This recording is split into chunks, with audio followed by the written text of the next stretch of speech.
Merci très bientôt.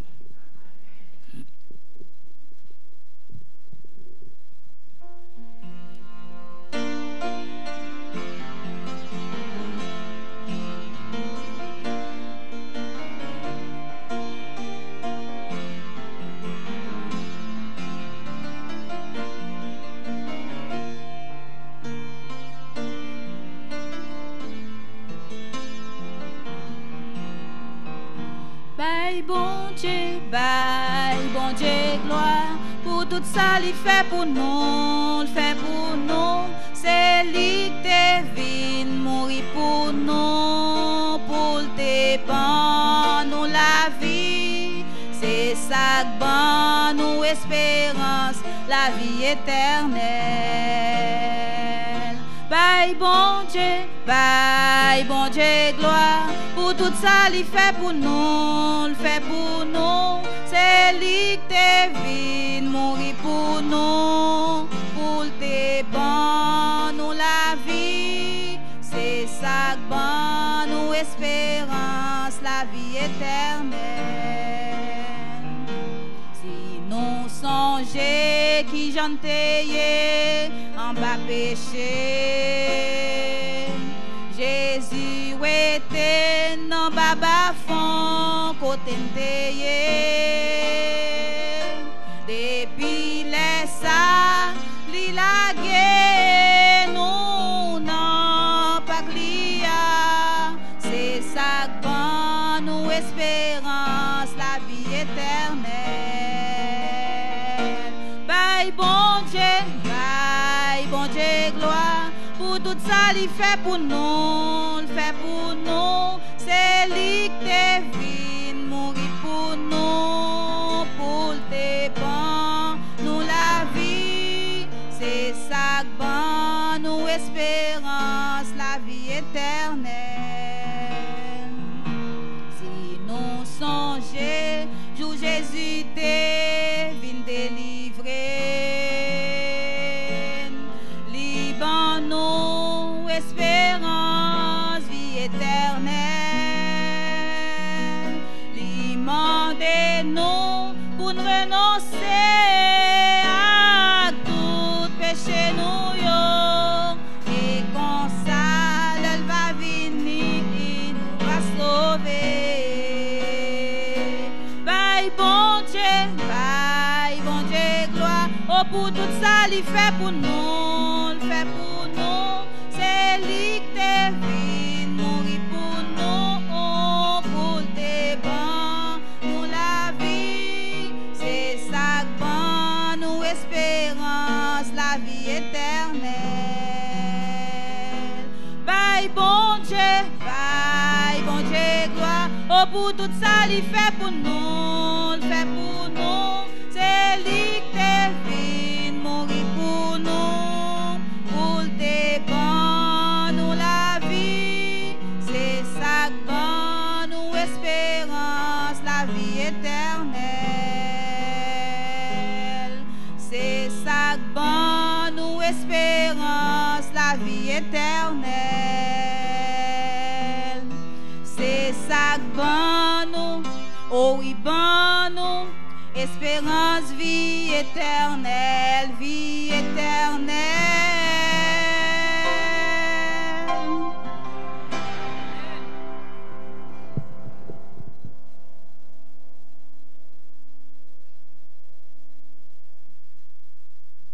Nous remercions Sœur Bertin pour ce chant qui nous parle de la vie éternelle et que nous devons donner gloire à Dieu.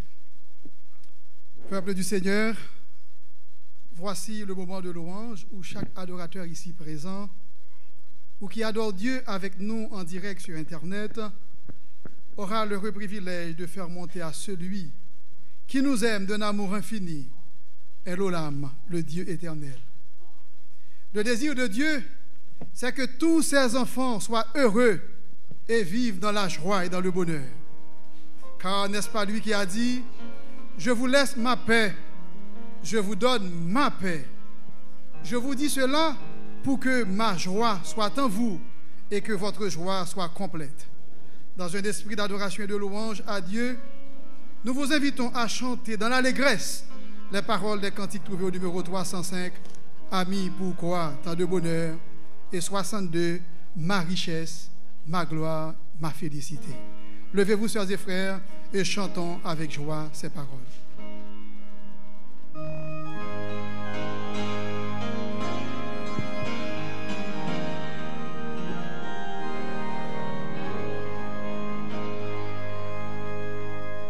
Ami, pourquoi tant de bonheur, de bonheur, de bonheur? Pourquoi tant de joie en ton cœur, en ton cœur, en ton cœur? Je suis joyeux, mon Rédempteur venu des cieux, de l'enfer victorieux. Quel bonheur, quel bonheur! Tous les péchés sont pardonnés. Quel bonheur, quel bonheur! Tous les crimes sont effacés. Quel bonheur, quel bonheur! En Christ je cesse d'avoir peur, il est mon grand libérateur. Par lui le plus humble vainqueur. Quel bonheur, quel bonheur! Bien des pécheurs ont leur salut. Quel bonheur, quel bonheur! Qui loin du Christ serait son but. Quel bonheur, quel bonheur! Heureux aujourd'hui comme moi, brûlant d'amour et plein de foi. Ils célèbrent leur Dieu, leur roi. Quel bonheur, quel bonheur!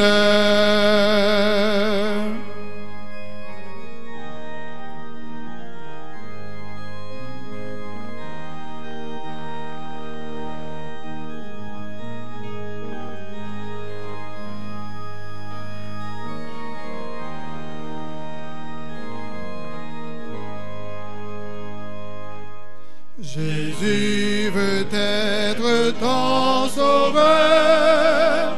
Quel bonheur, quel bonheur! À ses appels ouvre ton cœur. Quel bonheur, quel bonheur! Il n'attend que ton repentir. À lui, pécheur, tu peux venir. Viens pour toi, ses bras vont s'ouvrir. Quel bonheur, quel bonheur!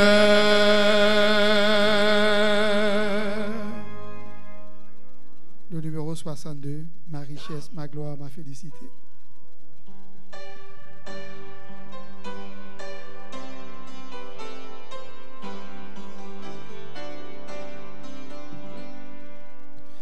Ma richesse, ma gloire et ma félicité. Oh Jésus, c'est de croire que tu m'as racheté, rempli de confiance en toi, divin Sauveur. Je vis dans l'espérance et je marche sans peur. Rien n'ôte la souillure, rien de guéri. le cœur. Si dans les meurtrissures et le sang du Sauveur, oui, Jésus seul nous lave de toute iniquité et procure à l'esclave l'heureuse liberté.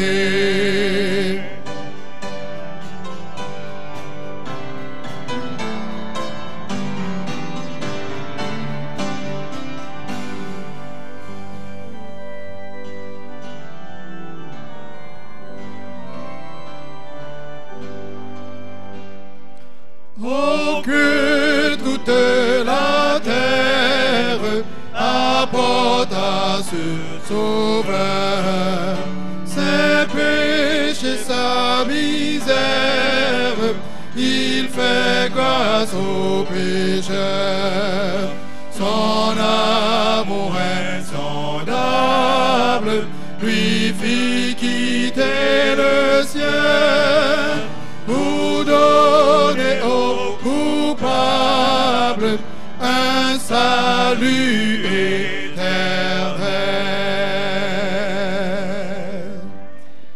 Oui, à nous qui marchons dans la joie du Seigneur, Dieu veut que nous la partagions avec nos proches, nos amis, nos connaissances, en leur annonçant son retour imminent.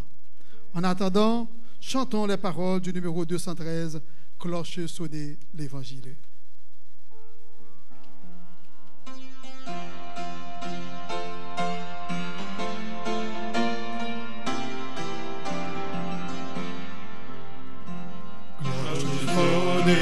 L'Évangile retentissait en tout lieu, à la campagne, à la ville, on entend un chant joyeux. De jadis aima le monde, il voit son fils à la mort, que la terre au ciel réponde en acclamant le Dieu fort. Et salut, en Jésus, cloche résonnée encore. Et salut, en Jésus, recevons tout ce trésor. Annoncez cloche funeste la naissance d'un Sauveur, dont les bontés manifestes s'étendent à tout pécheur. Répandez dans tout le monde la nouvelle du pardon, que le ciel, la terre inonde, répétant à l'unisson. Faites salut, en Jésus, cloche résonnée encore. Faites salut, en Jésus, recevons tout ce trésor. Sonnez de l'arbre suprême et la honte et le mépris, quand le Fils de Dieu lui-même du salut paya le prix. Éclatez en cris de joie, louez le triomphateur. La tombe a lâché sa proie, sur la mort Christ est vainqueur. Faites salut, en Jésus, cloche résonnée encore. Faites salut, en Jésus, recevons tout ce trésor.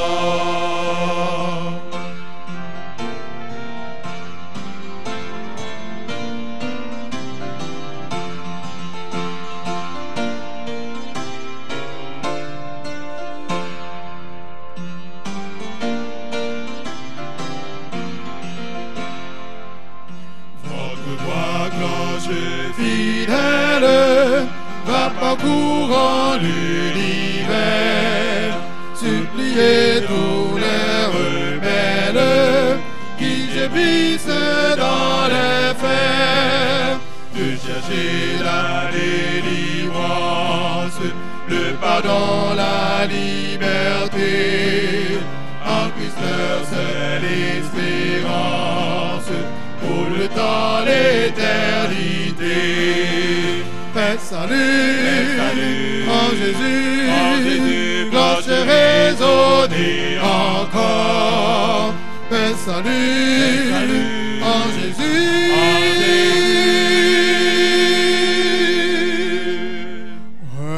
recevons-nous ce présent.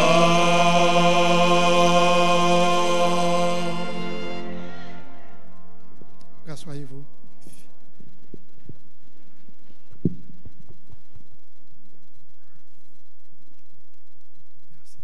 Frères et sœurs, je vous dis bonjour. Frères et sœurs, je vous dis bonjour. Est-ce que vous êtes contents de vous retrouver dans la maison du Seigneur? Et nous répétons à l'instar de Psalmiste David, mon âme, que tout ce qui est en moi, mon âme, et n'oublie aucun de ses bienfaits. C'est lui qui pardonne, qui guérit mon âme. Frères et sœurs, c'est une bénédiction d'être encore vivant devant l'Éternel. Un plus gros Amen. Cette semaine, nous avons lu et entendu beaucoup de nouvelles. Des nouvelles tristes, mélancoliques. Des nouvelles qui nous plongent dans un désarroi extraordinaire. Mais ce matin, le Seigneur nous fait grâce. Nous sommes vivants. Dieu nous compte parmi les vivants. Et nous disons gloire à Dieu. Et alléluia. Béni soit l'Éternel. Frères et sœurs, en ce 5e sabbat, je vous salue tous. C'est pour moi l'occasion de renouer encore une fois ma relation avec vous après quelques jours d'absence à l'église dans le cadre de mon congé annuel. Et ce matin, le Seigneur me fait grâce d'être encore vivant devant vous pour continuer avec le travail divin. Je voudrais remercier tous ceux, toutes celles qui ont contribué à la préparation du culte d'adoration, les musiciens, les chantres, comme d'habitude. Merci, merci.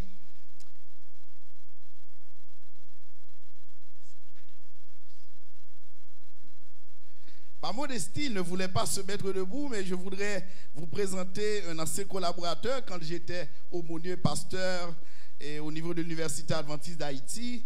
Et sans nul doute, il est de passage à Montréal et nous voulons le saluer. C'est un médecin et je veux parler de docteur Josué Omulus. Est-ce qu'il peut se mettre debout? Qu'est-ce que vous dites, frères et sœurs? Merci, merci, merci, merci, merci.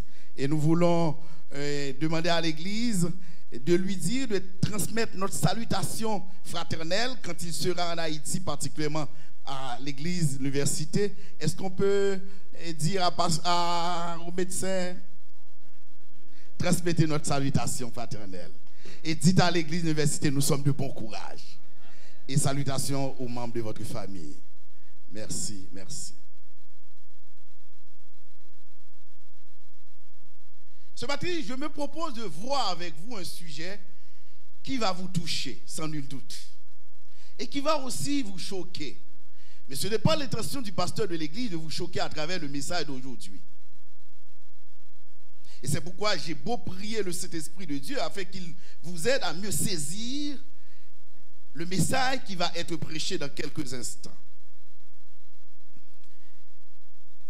Je vous invite à vous couper la tête pour la prière. Notre Père, notre Dieu, puisses-tu nous aider alors que nous allons présenter les oacs sacrés, ta sainte parole. Que ton Saint-Esprit nous saisisse, pardonne nos péchés, qu'il en soit ainsi au nom de Jésus. Amen. J'ai une annonce avant de vous présenter le message, j'allais oublier. Et on vient de faire cette annonce, mais je veux encore une fois la réitérer pour que vous puissiez la bien maîtriser, comprendre la portée salvifique de ce message, de cette annonce. Nous sommes à une époque très importante dans la vie administrative de notre fédération, la Fédération adventiste du Québec. Dans quelques jours encore ou dans quelques semaines, il va avoir lieu la session extraordinaire de cette fédération. Il y a certains frères et sœurs qui sont délégués à cette session. Et au cours d'une session, selon le manuel de l'Église adventiste, des décisions extrêmement importantes vont être prises pour l'Église, le futur de l'Église. Et c'est pourquoi les dirigeants qui sont présents, les délégués qui sont présents à cette session ont besoin de la présence du Saint-Esprit en eux et autour d'eux. Et pour l'avoir, il nous faut prier. Et la fédération, à travers la responsable, pasteur Esther, a décrété 2 semaines de prière pour le mois de septembre. C'est-à-dire des jours qui précèdent la session. Donc j'invite l'Église entière à être avec nous, à prier pour cette session. Et ce soir, nous allons avoir une veillée de prière. Et cette veillée de prière est organisée par la fédération. La fédération va être là ce soir à travers ses représentants et toutes les églises de Montréal vont être présentes, particulièrement les responsables de prière. Donc j'invite toute l'église entière à être présent ce soir, à être présent pour la retraite de prière qui va avoir lieu à Beersheba et à prier matin, midi et soir, de telle sorte que le Saint-Esprit puisse saisir les responsables afin qu'ils puissent prendre des décisions sages pour la bonne marche du peuple de Dieu. Est-ce que nous promettons maintenant de faire ça? Nous promettons de prier, frères et sœurs? Est-ce que vous croyez dans la prière? Allongez votre cordage. Tel est le titre du message d'aujourd'hui. Vous pouvez répéter avec moi? Allongez votre cordage. Étendez votre cordage. Et le sujet et le titre a été sur le dépliant de l'église, c'est l'église Saint-Léonard, allongez votre cordage. Donc je m'adresse à l'église Saint-Léonard aujourd'hui, rassemblée devant le Saint-Esprit de Dieu. Frères et sœurs, ce que Dieu veut, à travers toute la Bible, la parole de Dieu, de la Genèse à l'Apocalypse, le plan de Dieu se résume ainsi. C'est que Dieu veut notre bien. Dieu veut notre bonheur. Dieu veut que nous soyons heureux. C'est le plan de Dieu. Ça ne change jamais. C'est un bon Dieu. D'ailleurs, on l'appelle bon Dieu. Il est bon. Il est miséricordieux. Il est lent à la colère. Il veut que tout homme soit sauvé. Tous les hommes soient sauvés. Il veut le bonheur de ses enfants. Il veut que ses enfants fassent des progrès. Et c'est pourquoi la Bible compare les chrétiens, les fils de Dieu, les enfants de Dieu, à quelque chose extrêmement saisissant. C'est ce que nous lisons, frères et sœurs, dans Psaume 92, verset 13. Je vous invite à aller avec moi. Les justes croissent comme le palmier. Ils s'élèvent comme le cèdre du Liban. Ah. Avez-vous l'habitude de voir un palmier? Vous avez l'habitude de voir ça? Ce que nous appelons en Haïti, palmier, c'est pas vrai? Et palmier, c'est pas vrai? Ok. Donc la Bible compare les justes à quoi? À quoi, frères et sœurs? À un palmier. Les justes croissent comme le palmier. Ils s'élèvent comme le cèdre du Liban. Cette idée, cette comparaison nous dit tout simplement ce que Dieu veut, c'est que c'est notre croissance. C'est que nous grandissions. Nous portions des fruits. C'est que Dieu veut. Celui qui accepte Christ dans sa vie personnelle, celui qui a rencontré Jésus-Christ dans sa vie, il ne peut pas rester dans la même position. Il doit grandir, il doit fructifier, il doit progresser. Et c'est pourquoi la Bible dit, les justes croissent comme le palmier. Ils s'élèvent comme le cèdre du Liban. Donc les fils de Dieu est similaire à la croissance du palmier. L'une des caractéristiques d'un palmier, si vous consultez les dictionnaires ou particulièrement si vous allez sur Google, etc., si vous consultez les dictionnaires, vous allez voir, l'une des caractéristiques du palmier, c'est quoi? Donne du fruit sous toute forme de terrain et de territoire. C'est un fruit exceptionnel. C'est un arbre exceptionnel. Quelle que soit la position où il se trouve, quelle que soit la saison où il est là, cet arbre grandit, porte beaucoup de fruits. Le palmier donne du fruit de toute forme de terrain et de territoire. En bordure de mer, il grandit. Sur une plage, avec le sel et le vent, il fait quoi? Il produit des fruits. Donc quand la Bible dit que les justes croissent comme le palmier, cela veut dire, quelles que soient les circonstances de la vie, les chrétiens font des progrès à la gloire de Dieu. Quelles que soient les circonstances de la vie, quelles que soient les saisons, le jour, il fait des progrès. La nuit, il fait des progrès. Frères et sœurs, notre Dieu est un Dieu illimité. Et puisqu'il possède un pouvoir illimité, celui qui le sait, quelles que soient les circonstances, doit pouvoir faire des progrès à la gloire de Dieu. Vous y croyez, frères et sœurs? Il en bordure de mer, sur une plage, avec le sel et le vent, il produit des fruits. Dans le désert où tout est aride, il te donne des dates. En d'autres termes, le chrétien reste stable. C'est-à-dire, son caractère ne change pas. Qu'il pleuve, qu'il tonne, il continue à donner gloire à l'Éternel des armées. Il est des chrétiens dans des situations difficiles qui fléchissent devant les problèmes de la vie. Frères et sœurs, en tant qu'humains, nous pouvons fléchir devant les problèmes de la vie, mais cependant, quand nous prenons à Christ, quand nous nous attachons à Christ, nous pouvons remporter la victoire. Amen, frères et sœurs. Dans le désert où tout est aride, il te donne des dates. Voici le palmier. Oui, le palmier. Quelle est cette capacité? Toujours productif, toujours faire progrès. La première chose qui caractérise un palmier, c'est sa racine. N'oubliez pas le texte de pivot. Les justes croissent comme le palmier. Donc, c'est-à-dire, le juste croît comme le palmier veut dire, le juste a une racine.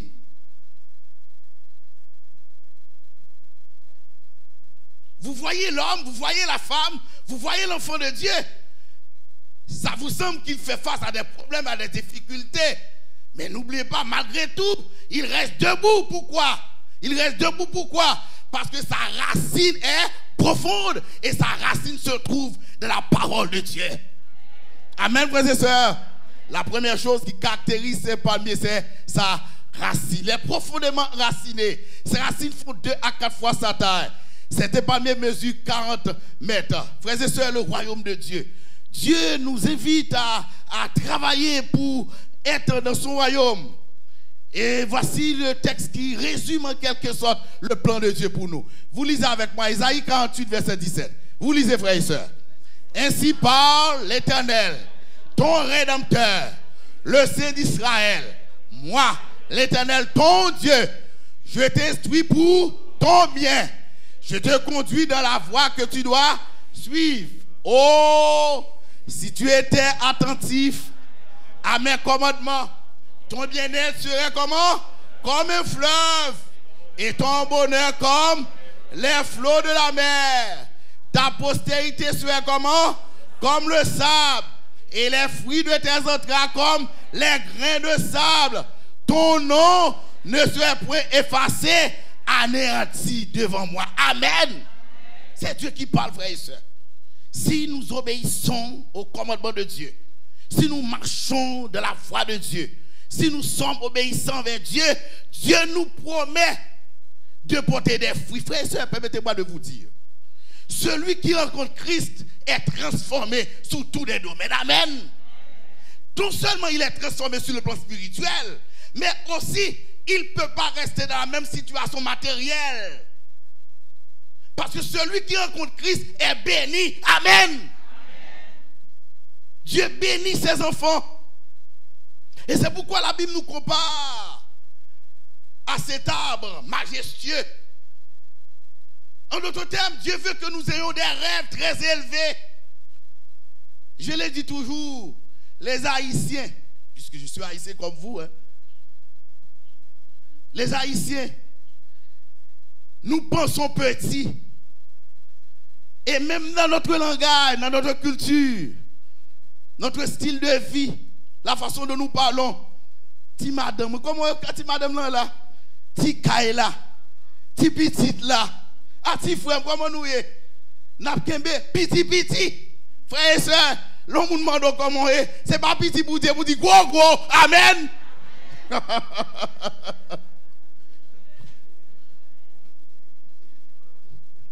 Gros, comment? Nous pas dire petit, là, quoi? Gros. Parce que le rêve de Dieu pour nous, c'est que nous grandissions, nous atteignons de grands idéaux. Amen. Dieu veut que nous progressions, frères et sœurs. Dieu veut que nous progressions. Si vous traversez des moments, vous êtes privés de tout. Ce n'est pas Dieu qui le fait comme ça, frères et sœurs. Dieu ne veut pas voir ses enfants périr, souffrir. Non, frères et sœurs. Le bon Dieu n'est pas ici. Satan dénigre le caractère de Dieu. Il présente Dieu sous un faux jour. Mais la Bible dit que Dieu aime ses enfants. Et c'est pourquoi il a dit, ta postérité sera comme le sable. Et le fruit de tes entrailles comme les grains de sable. Ton nom ne sera pas comment? Effacé, anéanti devant moi. Dis-moi beaucoup là. Avec Jésus, je remporte la victoire. Amen, frères et sœurs. Pourquoi? Parce que nous sommes de la race. Nous sommes de la race. Si nous sommes de la race de Dieu, nous devons remporter la victoire. Si nous sommes de la race de Dieu, nous devons progresser. Amen, même. Nous sommes de la race de Dieu. Nous ne descendons pas du singe. Non, frères et sœurs. Nous sommes de la race de Dieu. Et puisque Dieu nous a créés à son image et à sa ressemblance, puisque sa présence est en nous, et puisque nous sommes enfants de Dieu, frères et sœurs bien-aimés, voici les commandements de Dieu en créant l'homme. Voici ce que Dieu veut que l'homme puisse devenir appliqué alors qu'il marche avec son Dieu.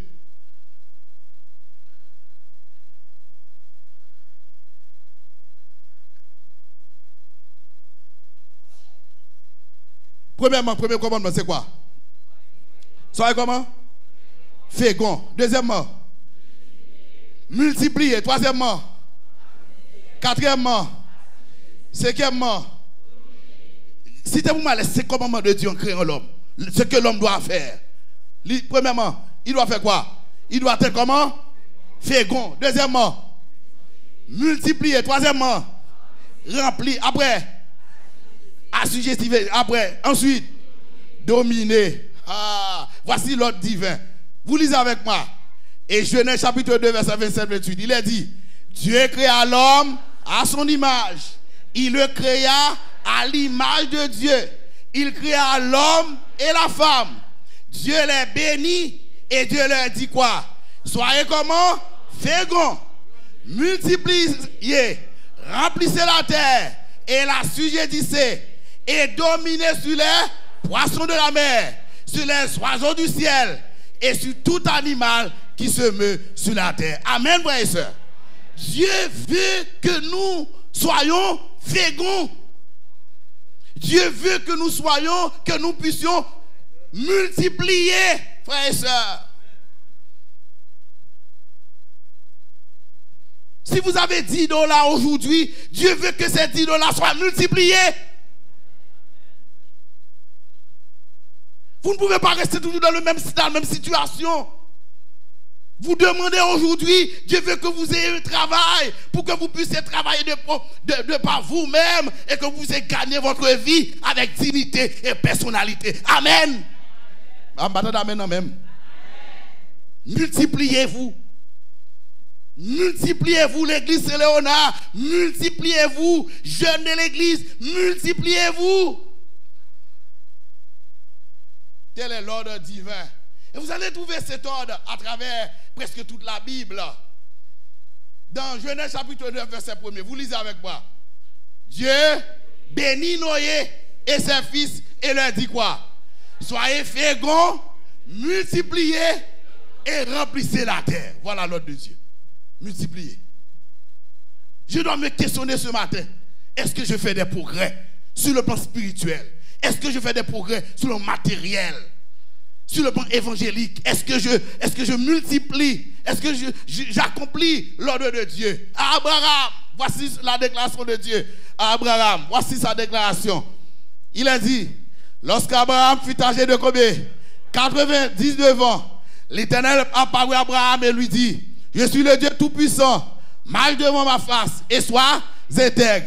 J'établirai mon alliance entre moi et toi et je te multiplierai à l'infini. Qu'est-ce que nous remarquons? Nous allons voir dans les textes précités, le mot multiplier est répété combien de fois? Plusieurs fois de chaque texte. Parce que Dieu veut que son enfant, que son église, quoi fait quoi? Multiplie, fasse des progrès. Oui, c'est ce que Dieu veut. Abraham tomba sur sa face et Dieu lui parle en disant, voici mon alliance que je fais avec toi. Tu verras perdre une multitude de nations. Dans le Nouveau Testament, la notion de fruit, de progrès, de multiplication, ça revient.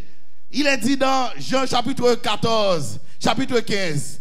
Vous lisez avec moi. Je suis le vrai cep et mon père est le vigneron. Tout sarment qui est en moi et qui ne porte pas de fruit, il le retranche.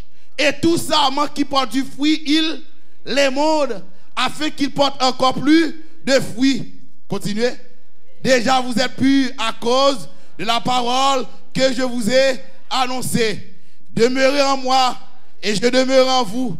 Comme le sarment ne peut de lui-même porter du fruit s'il ne demeure attaché au cep, et si vous ne pouvez non plus si vous ne demeurez en moi. Dieu nous demande de porter de fruits. Il est dit dans Jean, toujours verset 16, ce n'est pas vous qui m'avez choisi, mais moi, je vous ai choisi et je vous ai établi afin que vous alliez et que vous portiez du fruit et que votre fruit demeure, afin que ce que vous demanderez au Père en mon nom, il vous le donne. Je vous ai choisi.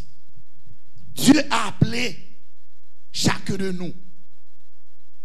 Dieu a appelé. D'ailleurs, le mot église veut dire être appelé. En dehors, nous étions dans le monde. Dieu nous a fait grâce d'être son église.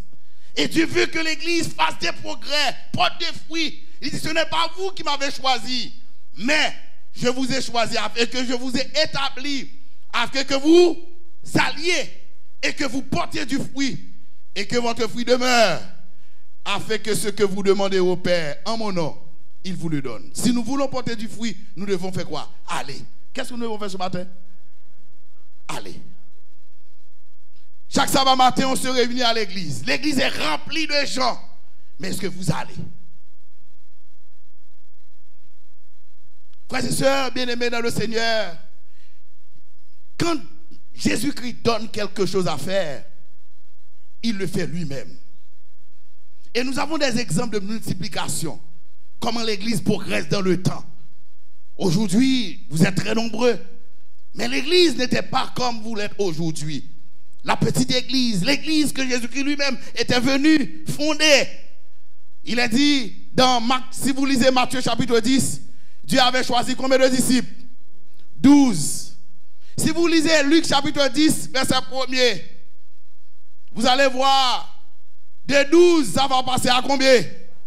70. Si vous lisez Acte 1er, verset 15, 70 va transformer en quoi? 120. Avant, comment était l'église? Combien de gens? Ouais, c'est combien de gens? 12. Non, et tu ne dors pas, pas vrai? Ok, il ne dort pas. Après 12, c'est quoi? 70. De 70 après? 120. 120 dans Acte chapitre 2, verset 41. Vous lisez avec moi, combien les gens, le jour de la Pentecôte, le Saint-Esprit a répandu sur l'église. Combien de gens se sont convertis? Combien de gens se sont baptisés? Ah! Donc l'église était 12, grand progrès, croissance, 12. Ah, je vais éteindre. 12, 70, 70, 120, 120, 3000, mais ça ne doit pas rester comme ça. Vous lisez avec moi cette fois-ci, je vous invite à aller avec moi, Acte 2, verset 46-47. C'est quelqu'un qui doit lire. Restez toujours Ne déplacez pas le diapositive. Lisez pour moi, s'il vous plaît. Quelqu'un que membre d'église lise pour moi. Acte 2, verset 46 et 47. Acte 2, verset 46 et 47. Vous lisez avec moi. Progrès. L'église n'est pas stationnaire, non. L'église bouge, grandit, fait des progrès sur le plan d'évangélisation. Merci, bien-aimé. Merci, merci. Ils étaient chaque jour Oui. tous ensemble assis au temple. Ils rompaient le pain dans les maisons et prenaient leur nourriture avec joie et simplicité de cœur, louant Dieu et trouvant grâce auprès de tout le peuple. Et le Seigneur ajoutait chaque jour à l'église ceux qui étaient sauvés. Remarquez bien, on n'a pas donné de chiffres. Savez-vous pourquoi? Il y a tellement de gens qui sont touchés par le Saint-Esprit de Dieu. Finalement, la Bible dit chaque jour, l'église était en évangélisation. Chaque jour, les gens se font baptiser. Chaque jour, ils ont pris la décision, ils ont entendu le message de Dieu. L'église primitive, ce n'est pas une église qui organise une campagne évangélique pour un an. Non. L'église était toujours en évangélisation. Progrès sur progrès. Un nombre incalculable. Et plus tard, l'église va traverser les frontières. De Jérusalem, dans Acte 2, verset 48, la Bible dit du temps, vous lisez Acte 2, verset 46. Acte 2, verset 46. Nous faisons la Bible, nous lisons la Bible. Ils étaient chaque jour tous ensemble assidus au temple. Ils rompaient le pain dans les maisons et prenaient leur nourriture avec joie et simplicité de cœur. Ils étaient d'abord, où ça? Au temple. Après, ils ont laissé le temple pour faire quoi? Dans la maison, au temple, chaque jour. Mais du temple au temple, ils sont où ça? À la maison, évangélisation, du temple à la maison. À Samarie, Acte 8, verset 1 à 6. L'église va traverser les frontières. Jérusalem, Samarie maintenant, Césarée, Acte chapitre 10, verset 1er. Un territoire païen. Donc l'église grandit, l'église fait des progrès. Ce que je suis en train de vous dire, frères et sœurs, mon message d'aujourd'hui, c'est que vous puissiez être convaincus, selon la parole de Dieu, que l'église fasse des progrès sur le plan d'évangélisation. 12, 70, 120, 3000, un nombre incalculable. Sur le plan géographique, l'église, Jérusalem, pour aller à la maison, Samarie, après Samarie, Césarée, le territoire païen. L'église et le monde gréco-romain. Acte 13, verset 1 à 6. Celui-ci, l'île de Chypre, Icône, Lystre, ce sont des territoires évangélisés par l'église, par des apôtres, par les disciples d'autrefois. Et Paul, lui, il continue à prêcher. Et il sera un homme remarquable parce qu'il va implanter d'autres églises. C'est l'âme des besoins venir avec nous. Hello, hello, vous êtes avec moi, frères et sœurs? Vous êtes avec moi, frères et sœurs? L'église, l'apôtre Paul va fonder d'autres églises. L'église était d'abord à Jérusalem. C'est le quartier général. C'est le berceau de l'église. C'est l'alma mater du christianisme. C'est-à-dire la mère nourricière de l'église. Jérusalem. Mais cependant, selon le mandat divin, il a dit, allez faire de toutes les nations des disciples, les baptisants. Au nom du Père, du Fils et du Saint-Esprit. Allez dans tout le monde. Quand on dit de tout le monde, seulement à Montréal? Citez-moi d'autres endroits que vous connaissez à Montréal, au Québec. D'autres endroits. Citez, frère, vous les connaissez. Chicoutimi après. Repentigny après. Toronto, oui, Toronto. Ok, après. C'est pas Québec, c'est Ottawa, ok, Canada. Après, même je suis à Montréal. Donnez-moi d'autres endroits que vous connaissez, contigus à notre grande ville, métropole. Hein? Laval. Merci, Terrebonne. Merci, merci, merci, merci. L'apôtre Paul, chers amis, frères et sœurs, a implanté l'église. Était un fondateur de l'église. Et c'est un exemple pour nous autres également. Si vous lisez Acte 15, verset 41, l'apôtre Paul va apporter l'évangile en Syrie, Cilicie, Derbe, Lystre, selon Actes 16, 1 à 4. Il va porter l'évangile. Il a dit à Icône, Paul et Barnabas rentraient ensemble de la synagogue des Juifs. Et il parlait de telle manière qu'une grande multitude de Juifs et de Grecs coururent. Mais ceux des Juifs qui ne coururent point excitaient et grillent les esprits des païens comme les frères. Il restait cependant assez longtemps à Icône, parlant avec assurance, appuyé sur le Seigneur qui rendait témoignage à la parole de sa grâce et permettait qu'il se fît par leurs mains des prodiges et des miracles. La population de la ville se divisa. Les uns étaient pour les Juifs, les autres pour les apôtres. Paul mettait la relation entre l'église mère et l'église fille, nouvellement fondée. L'église, l'apôtre Paul a fondé plusieurs églises, frères et sœurs, dans plusieurs endroits. C'était son ministère. Phrygie, Galatie, selon Actes 16, verset 6. Tauras, selon Actes 16, verset 6 à 10. Philippe, la lettre aux Philippiens, par exemple, cette église a été fondée par l'apôtre Paul. Après Philippe, frères et sœurs. Thessalonique, oui, Acte 17, verset 1er. Permettez-moi de vous dire, c'est le premier livre du Nouveau Testament qui a été écrit.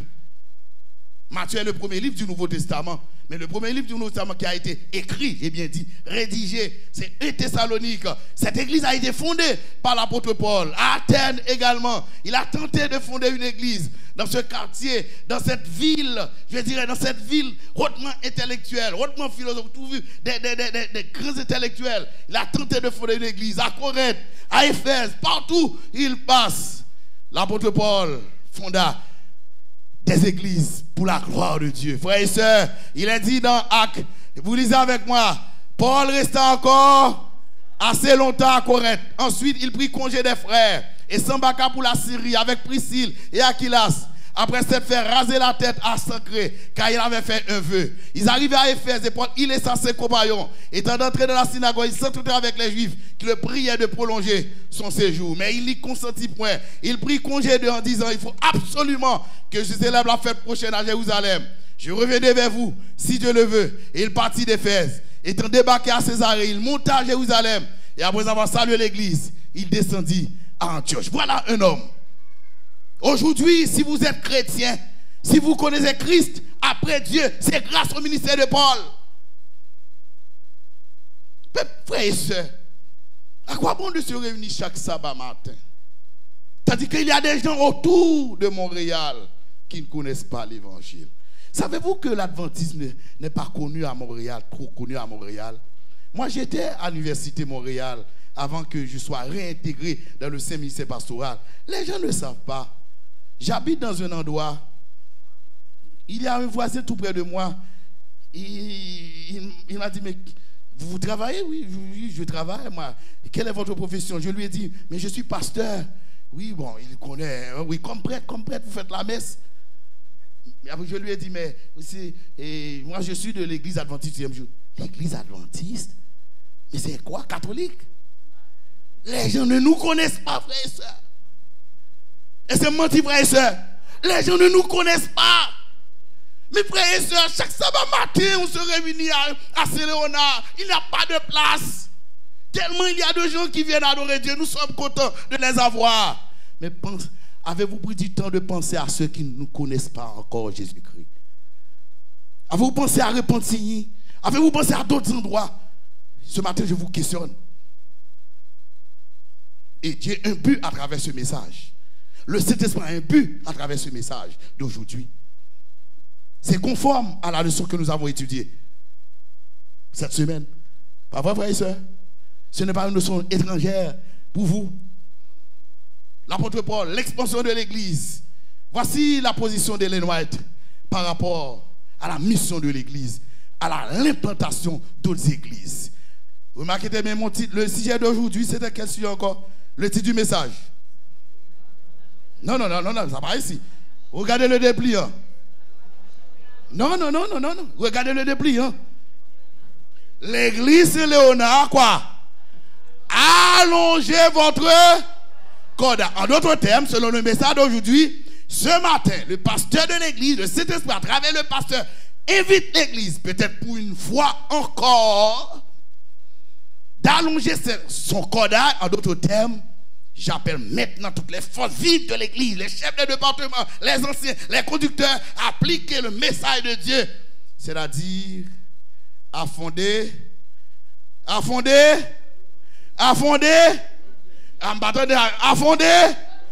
d'autres églises. Oh, mais ça, pasteur, ça vient dire ça là. Je me sens bien dans l'église là. Pasteur vient parler, me fonder l'autre l'église. Mais quand pasteur ça sorti, pasteur ça même pas comprendre ni.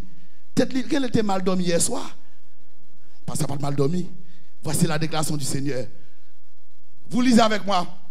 Ce n'est pas la volonté du Seigneur que son peuple se réunisse pour former de grandes communautés. Dieu ne veut pas, comme tel que nous sommes maintenant, Dieu ne veut pas. Tel que nous sommes maintenant, Dieu ne veut pas. Mais parce que je ne comprends pas, oui, Dieu ne veut pas. Tel que l'église est remplie chaque sabbat matin, Dieu ne veut pas que l'église Saint-Léonard continue comme ça. Ce n'est pas dans le plan de Dieu. C'est clair dans la Bible. C'est clair dans l'esprit de prophétie. Ce n'est pas le plan de Dieu. Il est dit, ce n'est pas la volonté du Seigneur que son peuple se réunisse pour former de grandes communautés. Les disciples du Christ sont ces représentants ici-bas. Et vous lisez avec moi. Et tu désires qui se dispersent comment? Qui se dispersent comment? Partout dans les villes et les villages. Chaque sabbat matin, nous ne pouvons pas prendre côté même genre. Non, non. Il faut qu'il y ait des gens qui aillent de l'autre côté. Amen. Amen. Amen. Ah, le message va vous tout d'abord, le message va vous choquer. Hein? Ce n'est pas moi. D'accord? Moi, je prêche toujours des messages qui m'ont été révélés par Dieu à travers sa parole. Le plan qui consiste à quitter les diverses localités de peu d'importance pour se concentrer dans une ville en vue d'exercer une grande influence aboutit à enlever la lumière d'endroit où Dieu voulait la vraie briller. Témoin pour l'église, nous jouons ça. Au livre de pas 633.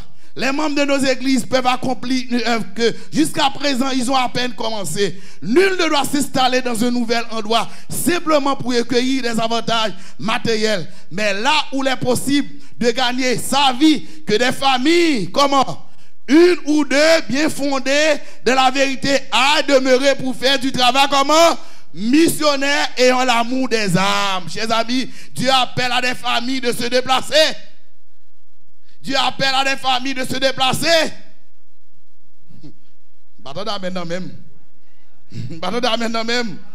C'est normal, frères et sœurs. Tout ce qui est nouveau est choquant. Mais le Saint-Esprit fera le reste. Ayons l'amour des âmes et nous pourrions nous dévouer pour elles et voir comment il est possible de les faire connaître la vérité. On peut distribuer des brochures, tenir des réunions dans les maisons et y inviter les voisins. C'est ainsi qu'on fera lui la lumière par ses bonnes œuvres. Des frères qui ont l'intention de changer, les membres de nos églises peuvent accomplir une œuvre. C'est déjà de vie que des familles, non. De vérité, on peut distribuer des brochures, c'est déjà fait. Qui ont changé de domicile en ayant vu la gloire de Dieu et qui ont conscience de la responsabilité personnelle pour faire du bien aux autres et ainsi sauver des âmes en faveur desquelles le Christ a hésité à verser son sang précieux, peuvent s'établir dans des villes et des villages où la lumière n'a pas ou presque pas pénétré, où ils peuvent se rendre utiles et être en bénédiction aux autres par leur travail et leur expérience. On demande des missionnaires désireux d'aller dans les villes et les villages pour brandir l'étendard de la vérité, permettant à Dieu d'avoir des témoins dispersés à travers le pays, en vue de faire briller la lumière de la vérité, là où elle n'a pas encore pénétré, de rester l'étendard de cette vérité où il était encore inconnu. Vous lisez avec moi, frères et sœurs, je vous invite à lire. Rien n'éveille mieux le zèle missionnaire, rien n'élargit et ne fortifie davantage le caractère que la sollicitude envers le prochain. Beaucoup de soi-disant chrétiens ne sont qu'à eux-mêmes en demandant leur admission dans une église.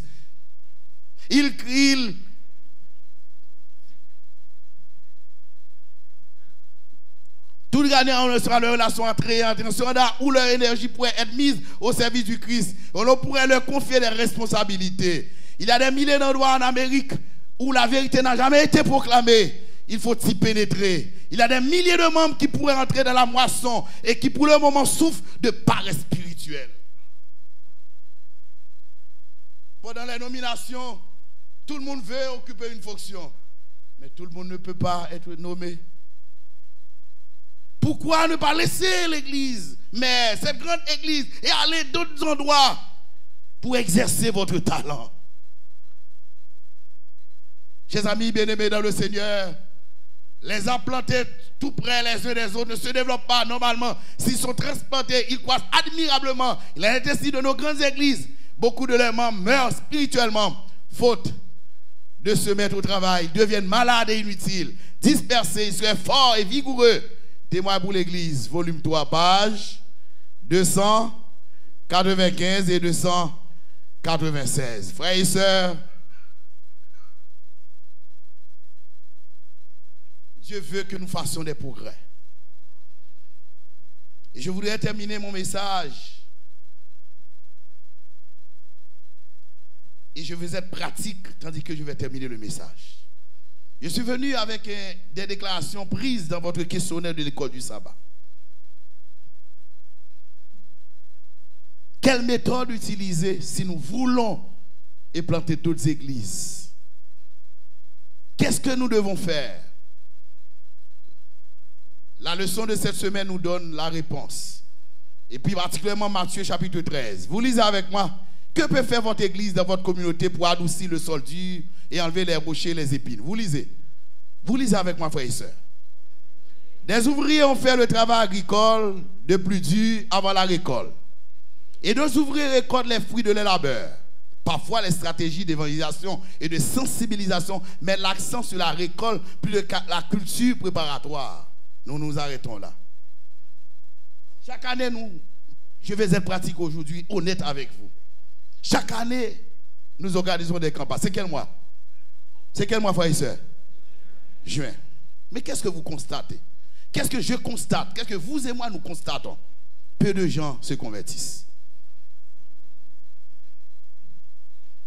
Nous nous attendons qu'il y ait un prédicateur messie.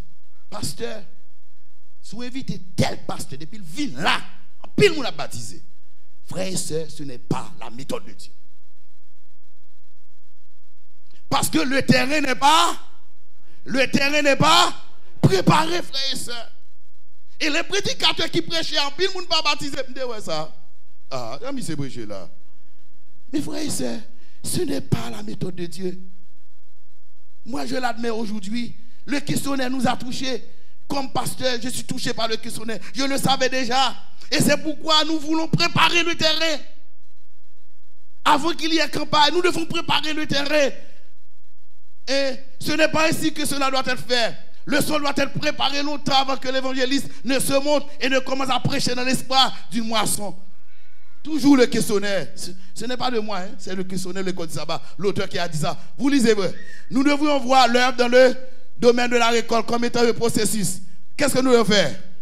Tester le sol, préparer, cultiver le sol, planter, arroser, fertiliser, lutter contre les ravageurs, attendre, moissonner et conserver la récolte. Voilà les étapes.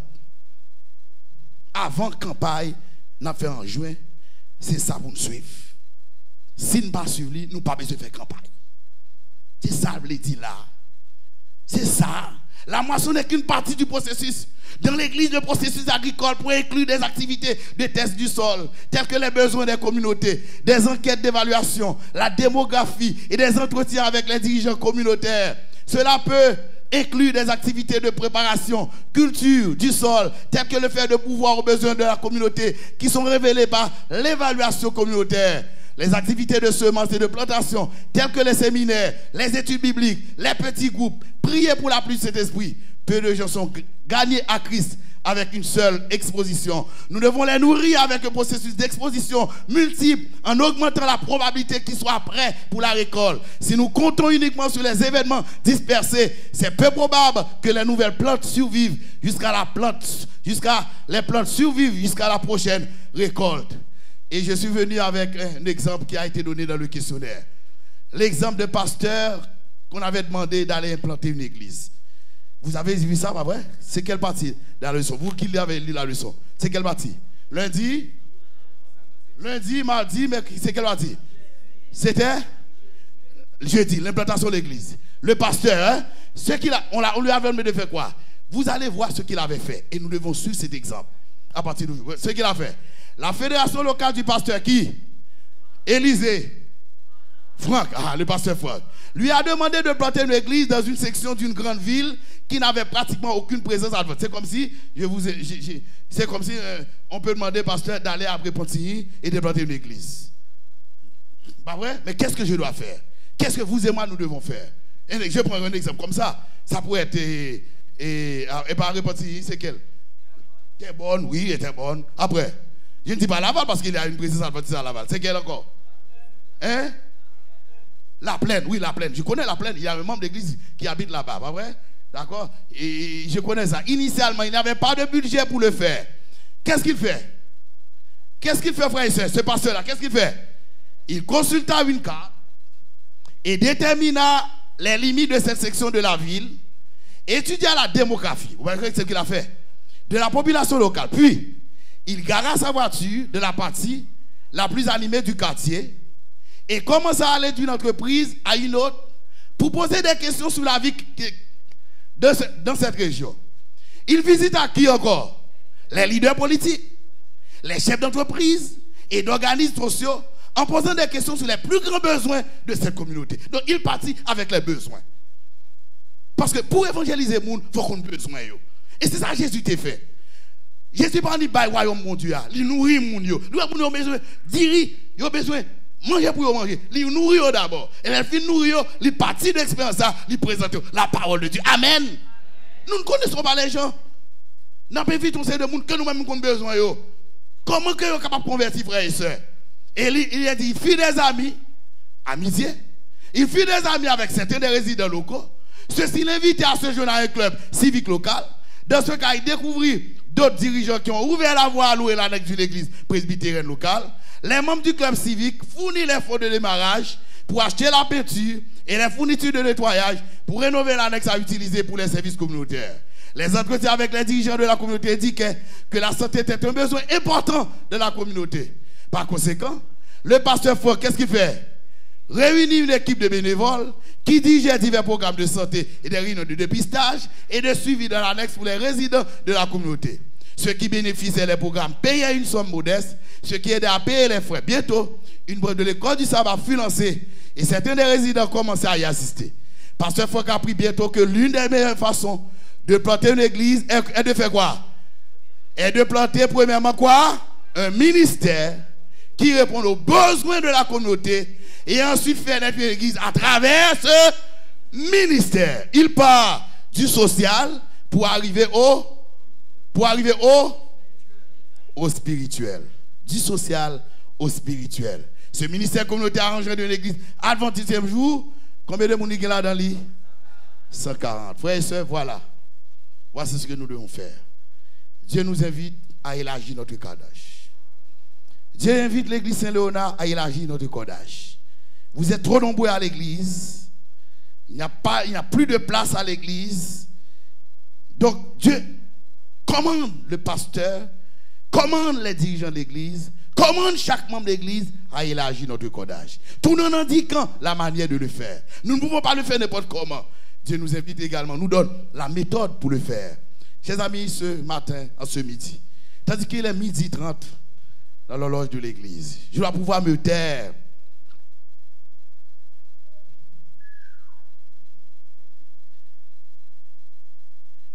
Je ne vais pas vous demander de lever la main si vous voulez qu'il y ait une autre église sortant de l'église Saint-Léonard. Je ne vais pas vous demander de faire ça. Mais est-ce que vous avez aimé le message d'aujourd'hui? Est-ce que vous avez aimé le message d'aujourd'hui? Frères et sœurs bien-aimés dans le Seigneur, l'appel de Dieu pour aujourd'hui, c'est que vous puissiez entendre ce message, que vous puissiez réfléchir sur le message, que chaque membre d'église habitant dans un endroit se pose la question, qu'est-ce que je dois faire pour cet endroit? Que chaque famille habitant dans un endroit reculé de la ville Montréal puis dire, mais qu'est-ce que nous devons faire dans notre église, dans notre plan d'évangélisation pour cette église locale? Parce que si nous voulons implanter d'autres églises, nous devons continuer à évangéliser également pour accueillir d'autres personnes qui vont remplacer d'autres gens qui vont partir. Mais comment nous pouvons préparer le terrain?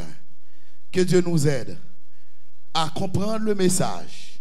Que Dieu nous aide à saisir toute sa portée salvifique et que nous puissions l'appliquer dans notre vie personnelle, dans la vie de l'église, pour la gloire de Dieu. Que le Seigneur vous bénisse tous. Amen. Amen. Que le Seigneur vous bénisse tous. Et plus grand, mais que le Seigneur vous bénisse tous. Pas fâché à pasteur Élisée. Pas vrai? C'est juste pour aider vous. Faire travail grand monde. C'est méthode ça, bon Dieu, moi. Que Dieu bénisse.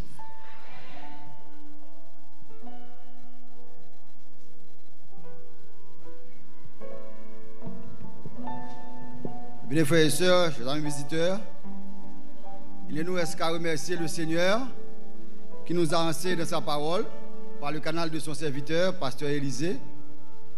Et le Seigneur nous a rappelé notre mission ici-bas, la mission qu'il nous a confiée.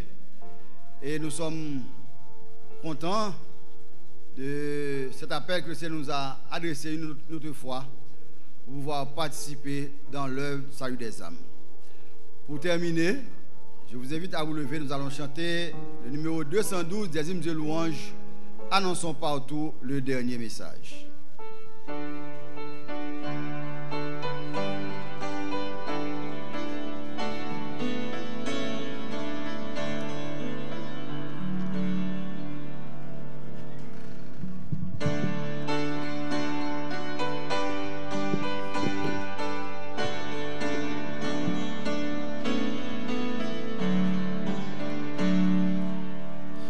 Annonçons partout le dernier message du Seigneur Jésus revenant des cieux dans le monde entier, rendant témoignage au roi saint et glorieux. Annonçons partout la bonne nouvelle, Jésus réunit tous ses rachetés. Il vient leur donner la vie éternelle, au publier ses bontés. Annonçons partout le dernier message, le Seigneur Jésus fait sécher nos pleurs, brise les liens de notre esclavage, mettre un terme à nos douleurs. Annonçons partout la bonne nouvelle, Jésus réunit tous ses rachetés. Il vient leur donner la vie éternelle, au publiant ses bontés. Annonçons partout le dernier message, bientôt nous verrons la sainte cité. Gloire à notre Dieu, chrétien, bon courage, car voici l'éternité. Annonçons partout la bonne nouvelle, Jésus réunit tous ses rachetés. Il vient leur donner la vie éternelle, au publiant ses bontés.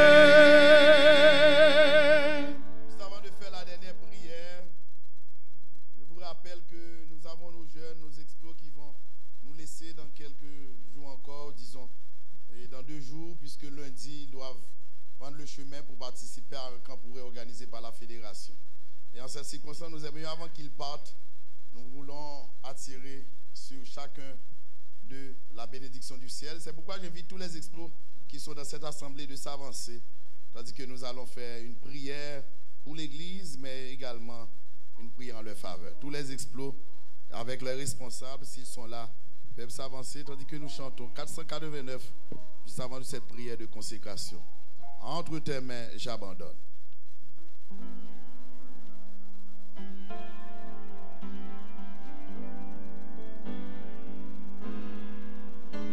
Les espoirs qui vont au programme, qui vont au camporé, sont priés de s'avancer, tandis que nous allons prier.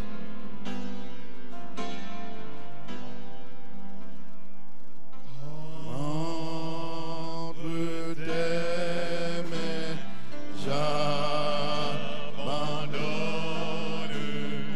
tout ce que j'appelle bien. Oh, ne permets à personne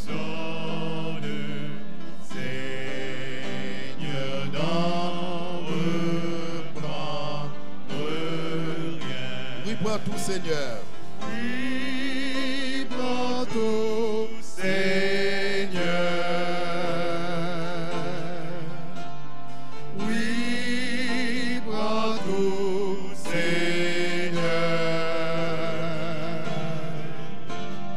Entre tes mains, j'abandonne tout avec honneur. Nous nous joignons avec les explos. J'invite l'Église à adopter une attitude révérencieuse tandis que nous faisons la prière de consécration.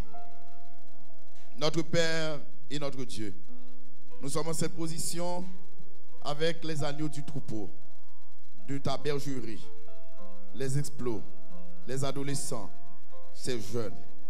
Nous voulons te remercier de ce que tu nous as donné. Merci pour leur présence au sein du club des explos. Merci pour les moniteurs, pour les formateurs que tu as placés à côté d'eux dans leur formation spirituelle, aussi bien éducative. Tandis que dans quelques jours encore, ils vont pouvoir participer à un camporé. Avant qu'ils partent, nous aimerions réclamer de toi ta bénédiction sur chacun d'eux. Qu'ils soient protégés pendant leur départ et tout au long de leur parcours pour atteindre le lieu destiné à ce camporé. Que tu sois avec les responsables, que le Saint-Esprit puisse insuffler sur eux ta puissance, afin, après avoir participé à ce camporé, qu'ils deviennent des piliers pour toi, qu'ils brillent comme des étoiles dans le firmament de ton ciel, de ton évangile. Seigneur, nous te prions pour que le Saint-Esprit puisse les saisir, que tu puisses former ces jeunes cœurs selon ton dessein, selon ta cette volonté, et que le Saint-Esprit les imprègne afin qu'ils comprennent cet enseignement et qu'ils puissent l'appliquer dans leur vie ici-bas et qu'ils grandissent avec cette semence de ta parole afin de devenir des porte-flambeaux pour toi. Seigneur, bénis l'église entière présentée devant toi, assemblée devant toi. Que ton Saint-Esprit puisse permettre à l'église de comprendre l'importance de l'évangélisation en traversant d'autres frontières, d'autres quartiers et en fondant d'autres églises pour répandre l'évangile du salut. Bénis le comité d'église, bénis tous les responsables, bénis chaque ancien, chaque conducteur, bénis chaque explos devant toi, bénis ses parents, les parents de chacun d'eux, et permets que nous tous nous puissions être des lumières pour toi.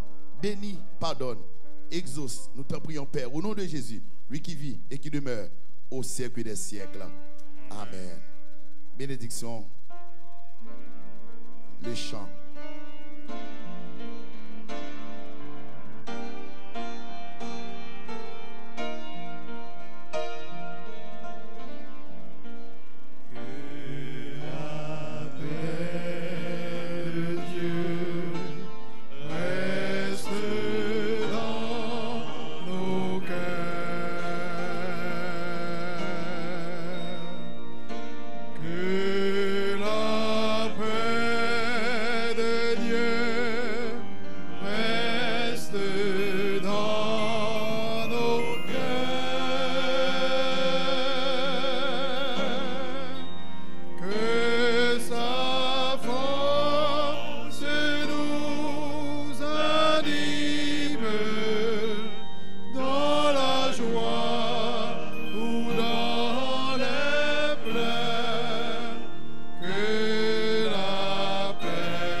Et nous laissons au diacre d'organiser la sortie. Tandis que les diacres vont organiser la sortie, nous allons chanter au numéro 261. Entre-temps, les responsables de la chorale des enfants rappellent aux parents que les enfants doivent s'habiller cet après-midi en noir et blanc, car il y aura une prise de photos. Tous les enfants faisant partie de la chorale doivent s'habiller cet après-midi en noir et blanc pour une prise de photos en vue du grand concert à venir. 261, nous allons tout joyeux au pays de la vie.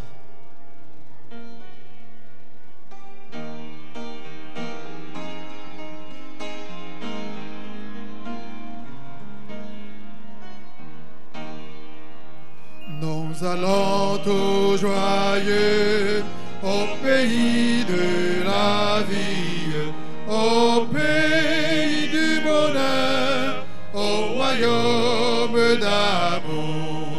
Vous qui marchez encore sans Dieu dans la folie, au